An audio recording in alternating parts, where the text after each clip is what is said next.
Great to have you with us. I'm Paul Graney, and this is NTD Business. Twitter apparently told employees today that Elon Musk's takeover is moving forward as planned, and Twitter won't renegotiate the agreed-on price. According to insiders cited by Bloomberg News, Twitter's top lawyer says there is no such thing as a deal being put on hold. She was pushing back on recent claims from Elon Musk that he's pausing the deal. Musk said Tuesday that the Twitter deal can't move forward until the company can prove that more than 95 of its users are real, not fake, automated bots. We reached out to Twitter but haven't heard back yet. And I went to the Saks on Fifth Avenue's new co-working space today. It's really cool, by the way, to listen to some of New York City's most influential business leaders discuss the city's challenges and its future. I learned a lot. Here you go. The business center of the world isn't dead, but it may need some help getting back on its feet. You can be clear-eyed about the challenges and also optimistic about our city. New York City's Deputy Mayor for Economic and Workforce Development headlined an event today by the Manhattan Chamber of Commerce. We are still several 100,000 jobs short of pre-pandemic levels. Business leaders were frank about what's keeping people at home and out of the city. It's crime, it's public safety, it's sanitation, it's the homelessness and mentally ill in the streets, it's a sense of disorder. And can we really manage the city? You know, this is what elected Rudy Giuliani. It's hard, most of you are too young to remember that, but what elected Rudy Giuliani was, the city is unmanageable, the city is unsafe, the city is falling apart. And I think it had a big thing to do. I think that's why Eric Adams was elected. That's the president and CEO of the Partnership for New York City. It recently found that those are the main reasons employees at big companies are not coming back to the office. Cost of living is also a factor. Inflation is officially up 8% nationwide, and New York hasn't escaped. Andrew Ridgey, the NYC Hospitality Alliance, told me bars and restaurants facing higher costs are still being forced to increase their prices. There's a lot of other issues from childcare to housing that are really critically important to what that recovery is going to look like. Rents have also never been so high. The city should adopt housing policies that encourage the development of more rental properties. That was the message from Reggie Thomas of the Real Estate Board of New York. For example, there's this good cause eviction bill, which frankly is going to decimate rental housing production in New York City at a time we need to lean into it. The good eviction bill would make it more difficult to evict someone and would cap annual rent increases. This could make it less appealing for landlords to build. And developing the tech sector is a big priority for New York's crypto-friendly mayor, Eric Adams. Tech NYC is ready to turn the Big Apple into a major tech hub, and fast. This pandemic, it compelled people to start looking at innovation differently. It compelled people to put money into those things. And now that we've gotten to that point, we have such an amazing, amazing opportunity. The Chamber's president dismissed suggestions that New York is dead. New York City never stays the same. We always change, we always evolve, we always get better. Jessica Walker now hopes to run the State of NYC Business Summit as an annual event. And Kohl's is the latest retailer to warn about soaring inflation hurting its bottom line. Its net sales fell 5% last quarter. It's now predicting lower sales than previously expected. It sees its net annual sales to rise just 1%. It's beginning on both ends. On the cost side, wages are rising, fuel and freight are also costing more. On the revenue side, shoppers are also grappling with inflation themselves. They're tightening their belts. Kohl's CEO says consumer demand, quote, considerably weakened in April. CFO also says they don't expect things to turn around soon. In fact, it's been a brutal earnings season so far for many retailers. Target's first quarter profit fell by half from the same period last year. Walmart shares tumbled about 17% for similar reasons after posting results. Another sign the housing market is slowing down too. U.S. existing home sales in April dropped to the lowest level in nearly 2 years. Home prices jumped to a new record high. Bidding wars, though, seem to be cooling off. Redfin says fewer homes are receiving multiple offers. The chief economist says it's an early sign that higher mortgage rates, considerably higher, are deterring people from buying.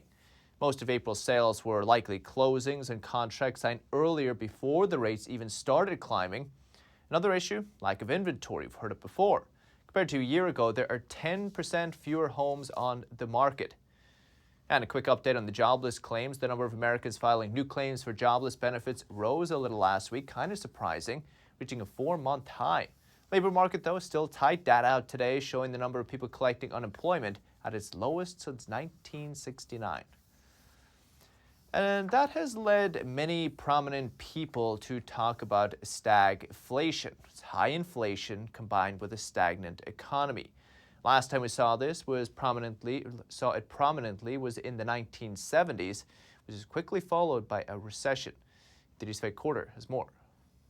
At a G7 meeting Wednesday, Treasury Secretary Janet Yellen said, "Food and energy prices are having stagflationary effects." In his new book, former Fed Chair Ben Bernanke wrote that there could be stagflation in the next year or two, and 77% of fund managers see stagflation coming. Stagflation happens when the economy is stagnating at the same time there's high inflation. It seems very likely at this point. Robert Wright is a senior faculty fellow at the American Institute for Economic Research. Wright says when the economy is shrinking, Businesses don't have reasons to keep people employed.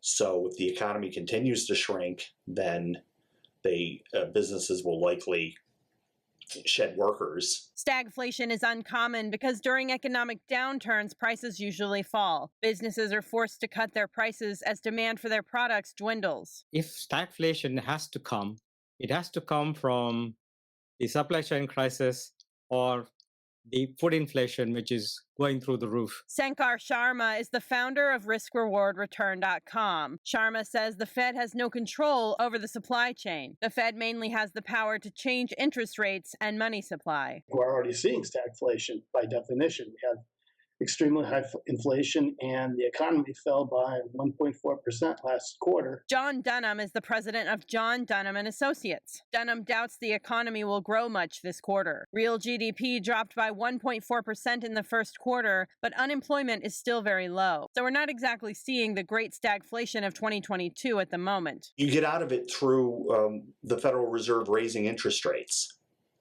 And that induces a recession, and people get laid off, but money supply growth decreases, and so that puts downward pressure on prices. Robert Wright, the senior faculty fellow at the American Institute for Economic Research, says this is what Paul Volcker did during the stagflationary period in the 1980s.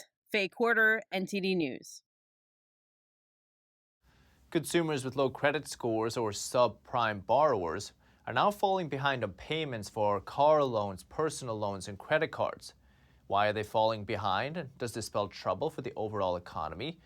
NTD's Don Moss speaks with Ted Rossman, credit card analyst at personal finance firm Bankrate. This is definitely falling disproportionately on the more vulnerable. So that might mean lower credit scores, it might mean lower incomes, people with less savings. They're falling behind on their bills, basically, because so many of these costs are rising. Do you think this is just a normalization? In some respects, it is. I mean, it's kind of cold comfort for somebody dealing with these difficult issues, but it is true that delinquencies have been artificially low these past couple of years. And a lot of that we can attribute to government stimulus and other benefits like the expanded child tax credit. The fact that a lot of people spent less, especially in 2020 and 21 because of COVID fears and restrictions. Right now, though, with a lot of the government stimulus having lapsed at this point, and with inflation so hot, that is leading to rising delinquencies. How serious do you think the issue we're facing right now is? Is there any cause of concern for the overall economy because of this? I'm not too worried about the economy or the lending industry writ large. Subprime borrowers make up about 15% of the lending space. So we're talking about a relatively small proportion overall. Most people are still in good shape. I know that things may not feel great right now with inflation, but the vast majority of people are working and keeping up with their bills. I see this as more of an isolated thing for a certain part of the lending spectrum, not something that would cause wider concern or any sort of wider credit crunch. So I want to hear what your advice would be. We're hearing more warnings about an upcoming recession. What can these borrowers do that are struggling? I think it's really important to make sure that you can repay these financial obligations in good times and in bad. So you definitely want to make sure that that monthly mortgage payment or that monthly car loan payment fits into your budget in all climates, especially if there are some risks ahead that, let's say unemployment does rise, or maybe there is a recession at some point down the road. I also think that it's important to speak up at the first sign of trouble. This surprises a lot of people, and they say, well, why would I tell my lender if I'm having trouble? There actually are hardship programs available. Maybe they can rearrange some payment dates, maybe let you skip some payments with or without interest, perhaps waive some late fees and protect your credit score. The point is, it doesn't hurt to ask. So speaking up, asking for help, maybe seeking nonprofit credit counseling also if you need a little extra hand-holding. These are some things that you can do to be proactive. Ted, thanks very much for your insight. No problem. Thank you. And the House passed a bill today to crack down on alleged price gouging by oil companies and energy producers. House Democrats backed a bill that would allow President Biden to cap prices for gas and home energy fuel. That's if companies raise prices in a, quote, exploitative manner. If companies do that, the bill directs the FTC to punish them. Most Democrats voted for the bill. Republicans all voted against it, along with 4 Democrats. The focus on price gouging comes as gas prices hit an average of $4.59 per gallon today. That's 49 cents a gallon higher than a month ago and over $1.50 higher than a year ago, according to AAA. Millions of Americans are also seeing surging utility bills, and as we head into the warm summer months, your wallet could really take a hit as you try to cool down your home. In today's Consumer Watch, we have some quick and easy ways to keep those costs down. Utility bills are surging, from water, gas, electricity, even trash collection.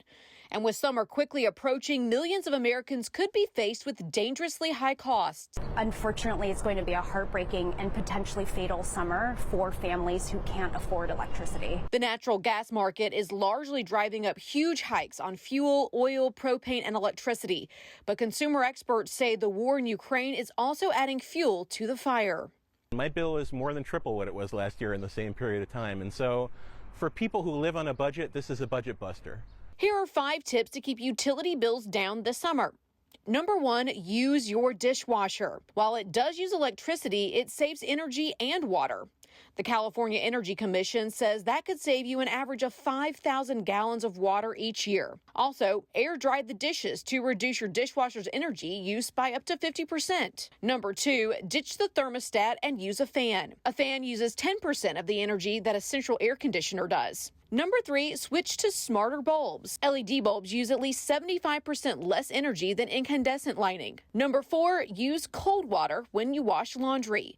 Consumer Reports says 90% of the electricity used to wash a load goes towards heating the water. Number 5, check the air ducts. Holes, clogs, and leaks can lose around 20% of the HVAC's efficiency. And U.S. oil refiners started buying way more crude and fuel oil from Latin America in April.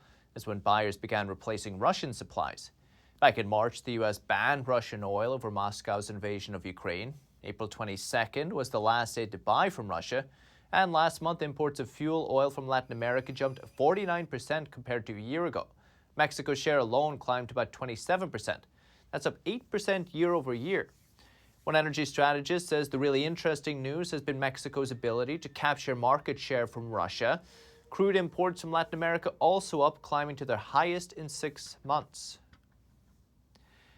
And a glimmer of hope for food prices. Indonesia will lift its palm oil export ban starting Monday. Here's the Indonesian president. According to current conditions of the supply and price of cooking oil, as well as considering 17 million workers, farmers, and other laborers in the palm oil industry, I have decided that palm oil exports will resume on Monday, May 23, 2022. Palm oil is used in everything from food products to detergents and cosmetics. Indonesia is the world's top exporter. It accounts for about 60% of global supply. It halted crude palm oil exports in late April, trying to tame soaring prices of domestic cooking oil. Indonesian president says the government will tightly monitor supplies and prices, but he expects prices will fall in the coming weeks. And Wall Street ended lower today after a very volatile session, though not as bad as yesterday. The Dow lost 237 points, 0.75%. S&P 500 dropped 23.6%. Nasdaq fell 30 points, about 0.3% today. And hedge fund Melvin Capital is closing down. You may know it as the hedge fund that lost big during the GameStop Reddit situation last year. Remember meme stocks? Well, the founder of Melvin Capital told his clients that the past 17 months have been incredibly trying, and that, quote, "I've given everything I could, but more recently that has not been enough to deliver the returns you should expect," unquote. Melvin used to be one of the Wall Street's highest performing hedge funds. 2021 aside, it had a reputation of delivering about 30% a year after fees, very high. Plotkin says he expects to give back his clients' money by July. Melvin had managed $7.8 billion as of April. The Federal Trade Commission has a warning for parents and caregivers. They say scammers are trying to take advantage of the baby formula shortage. FTC announced Wednesday that scam artists are trying to swindle consumers by setting up fake websites. The sites feature images and logos from popular formula brands to make customers think they're buying from an official manufacturer. The scammers are charging high prices for baby formula, but it never arrives. FTC recommends researching the company through a search engine using the words scam, review, or complaint. Be wary of sites that request payment by gift card, money transfer, or cryptocurrency. Agency also suggests checking with your pediatrician to see if they have formula available. And your hair can help fight oil spills. That's right. A nonprofit in San Francisco is using human hair and animal fur to help clean up spills. A standard way to clean up oil on land is to use mats made from a non-biodegradable plastic. Hair, however, is an environmentally friendly resource that can soak up around 5 times its weight in oil. So, the company Matter of Trust makes special mats and booms out of human hair to clean spills. The idea is catching on. Companies making mats with locally sourced hair in 17 countries around the world. So if you're interested in donating your hair, just go to matteroftrust.org. And fumbling for your phone or hunting for your wallet at the checkout may soon be a thing of the past. Mastercard's rolling out next-generation biometric technology that allow you to pay using your face. But this controversial technology has also raised some eyebrows. NTD's Jeremy Sandberg explains. A biometric checkout program will allow the technology that can already unlock your phone to pay the bill. Mastercard is introducing a new app that will eliminate the need for passwords or PIN codes. It's a cool new technology which allows consumers to pay with a smile, their face, or just wave.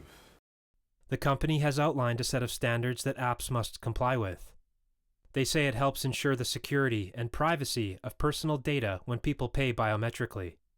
Mastercard says doing away with passwords will make digital transactions safer. Ultimately, we want our payment experience to evolve with the way we live, the way we do business. And that's what we are doing here. We're making it as simple as, opening your mobile phone. But not everyone is convinced we should be sharing our biometric data. Amos Toe of Human Rights Watch says the uniqueness of our biometric identifiers presents unique harms and can easily be compromised. If they are being stolen as part of a data breach, or if they are compromised in any other way, it's very difficult to recover that biometric identifier and to safely protect it again. And so this means that the privacy and safety concerns associated with using biometric identifiers are exponentially higher. Facial recognition technology is already in use commercially. A fast food outlet in Hangzhou, China, has allowed diners to pay by face since 2017. Mastercard says its first pilot program will launch this week in Brazil with the PayFace app. The company says it's also working with Pay by Face, Pop ID, and Fujitsu Limited. Jeremy Sandberg, NTD News. Did you ever not get something done and someone complained to you saying you only had one job? Well, take a look at this umbrella. It apparently isn't waterproof. The umbrella was made as a collaboration between luxury label Gucci and sportswear brand Adidas. Current price tag, around $1,300. Gucci and Adidas says it's not designed to stop rain, but actually meant as a fashion accessory and provide shade from the sun. There's currently a wait list on Gucci's website to buy them. And actor Tom Cruise is attending the Cannes Film Festival for the first time in 3 decades. He's receiving the highest prize at the event. Let's take a look. Tom Cruise. Tom Cruise and his Top Gun co-stars, old and new, joined the Cannes Film Festival in France on Wednesday. As the actor walked the red carpet for a screening of Top Gun Maverick,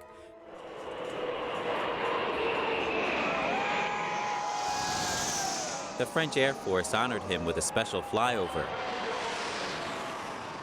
Cruise delighted his fans by signing autographs and posing for selfies. Many of his fans had been camping out since breakfast. Got up really early this morning at 3 o'clock in the morning, and we've travelled from Carlisle in England, and we're staying in Nice, but we've just come to Cannes to experience the atmosphere, and we'd love a selfie with Tom Cruise. Obviously, what he did back in the 80s was amazing, and we have high expectations for Maverick too. He is one of my favorite actors since forever. When I found out that he was coming, I was really like, I must see him. Absolutely, one way or another. I love him since forever. Me and my father watched Top Gun when I was a child. You know, I wish he could be here with me now, but instead I'm trying to get in to see the sequel for him. So hopefully we can get a chance to get some tickets and get in and see the movie, and maybe even get a chance to meet him. The film festival awarded Cruise with its highest prize, the Palme d'Or, as a special tribute.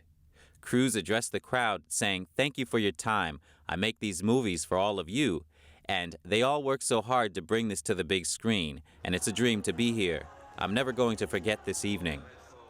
Joining Cruise were his fellow cast members Jennifer Connelly, John Hamm, and Miles Teller, as well as producer Jerry Bruckheimer and screenwriter Christopher McQuarrie.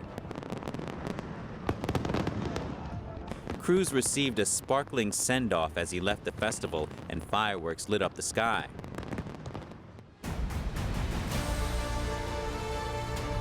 Top Gun Maverick is a big-ticket draw at this year's festival. It is the sequel to the fighter jet blockbuster that came out in 1986.